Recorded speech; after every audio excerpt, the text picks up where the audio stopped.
Tout le monde a ri quand il est tombé. Une flaque d'eau, un sol glissant, un vieux monsieur étalé par terre, sa chemise trempée collée à sa peau, son seau renversé, ses lunettes cassées, et personne ne l'a aidé à se relever. « Tu devrais être à la retraite, papy !» a lancé un jeune cadre, hilar. Victor, le directeur des opérations, est passé à côté en enjambant le balai. « Ramasse ton bordel, on n'est pas à la maison de retraite ici. » Les rires résonnaient dans les couloirs. Les femmes de ménage détournèrent les yeux. Le RH, absent. Comme toujours. Mais le vieux n'a rien dit. Il s'est relevé, a rangé son matériel et a continué à faire son boulot. Ce qu'ils ignoraient tous, c'est que chaque insulte, chaque humiliation, chaque regard de mépris, il les enregistrait. Il n'était pas venu pour nettoyer. Il était venu pour voir, entendre, prouver et surtout rugir au bon moment. Lucia, 36 ans, hondurienne, 2 enfants. Elle nettoie les bureaux au 38e étage. Elle parle peu, on la traite comme un meuble. Un jour, elle renverse du produit sur les chaussures en cuir de Victor. As-tu la moindre idée du prix de ces pompes? Tu crois que ton salaire peut les payer? Lucia baisse la tête, tremble. Je suis désolé, monsieur. Victor s'approche, voix glaciale. Si tu recommences, c'est la porte. Compris? Lucia ne répond pas. Elle essuie les larmes du dos de sa main et continue à nettoyer. Dans un coin du couloir, le vieux regarde. Il enregistre. Rien ne lui échappe. Il voit aussi Miguel, 53 ans, concierge depuis plus de 10 ans, forcé de faire des heures sup sans payer. Hélène, réceptionniste, ignorée comme si elle n'existait pas. À chaque pause, le vieux s'assoit à côté d'eux. Il écoute, il note. Le nouveau Thomas, il parle pas beaucoup, hein? Non, mais il voit tout. Le vieux pensait que le pire, c'était Victor. Il s'était trompé. Un jour, à la cantine, entre 2 sandwichs et un café tiède, Miguel lâche « Tu crois que le RH va faire quelque chose? T'es naïf !» Stéphanie, elle protège les chefs, pas les employés. Tu te plains, t'as un avertissement. 3 employés ont déjà été virés après avoir dénoncé des abus. Le vieux ne dit rien. Il hoche la tête. Il comprend. Cette entreprise, celle qu'il a aidé à bâtir il y a des années, est devenue une machine à broyer les faibles. Il passe ses journées à nettoyer des vitres, mais en réalité, il observe.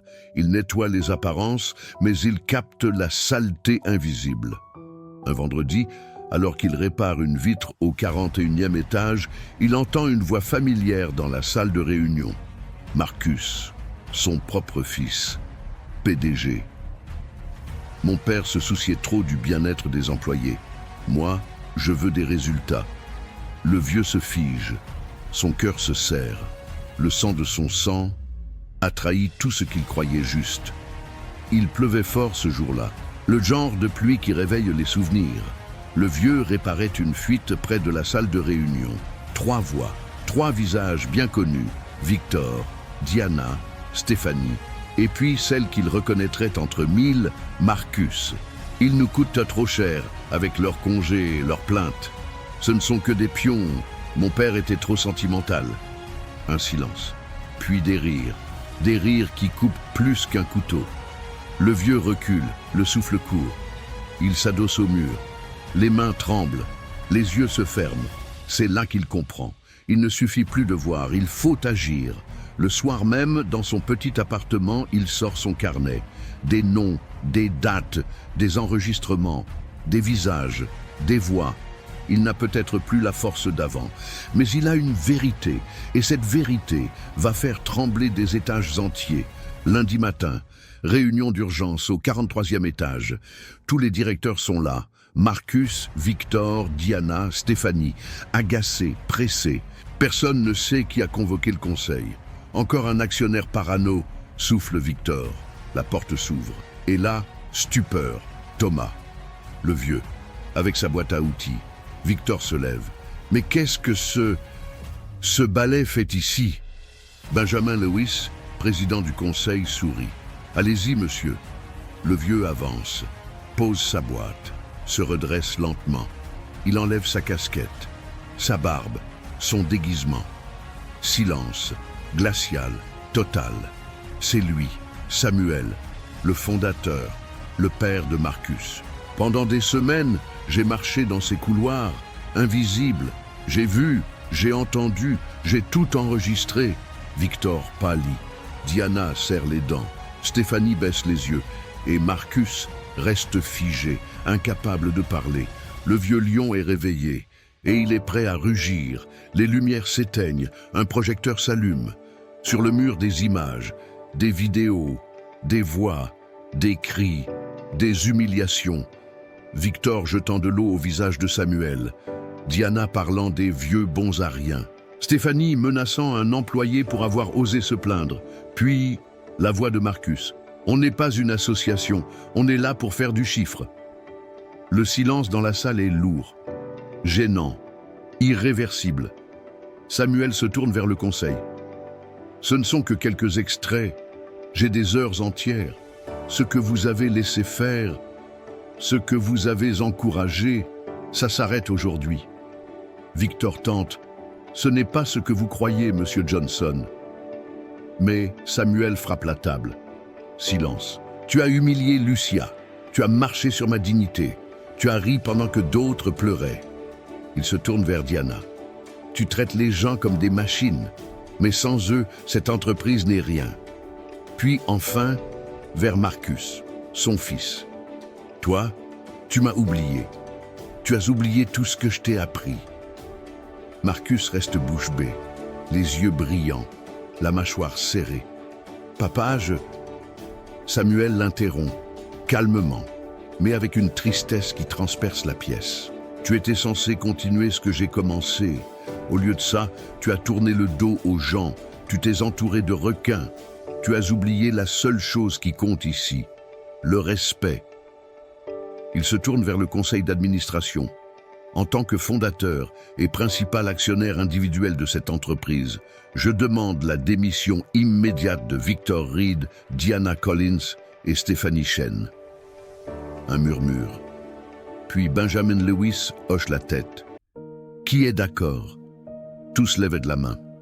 Alors c'est décidé. Sécurité. Victor proteste. Diana menace. Stéphanie tremble.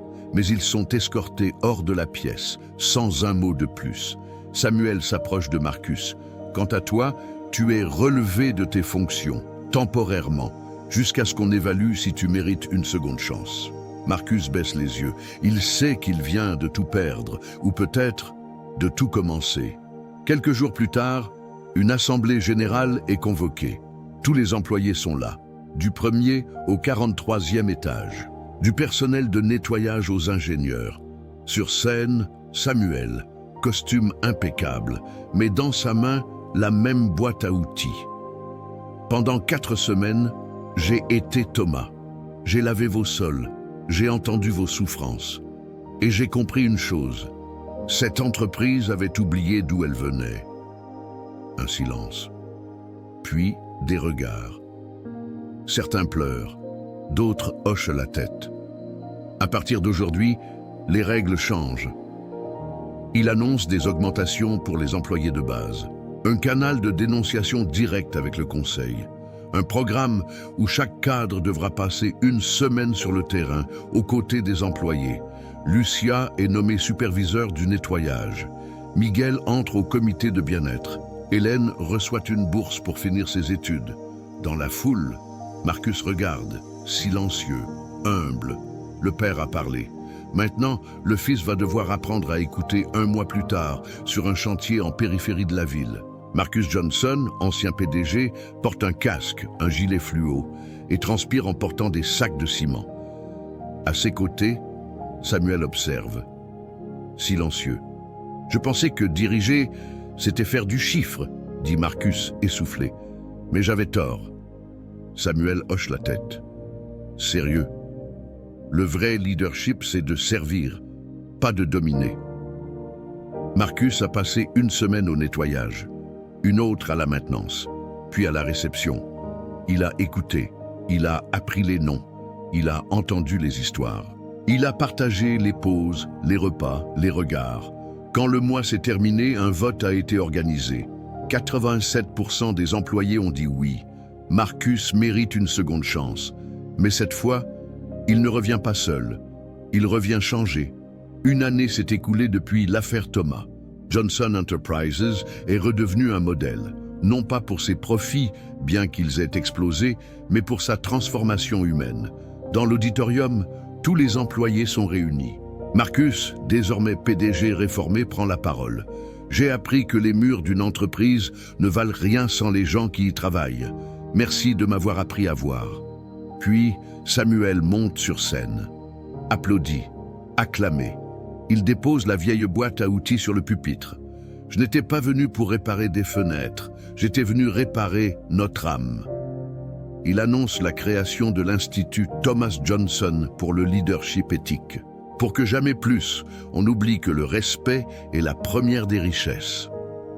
La salle est debout, les cœurs serrés, les regards changés.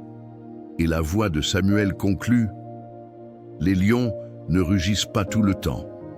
Mais quand ils rugissent, même les rois s'inclinent. »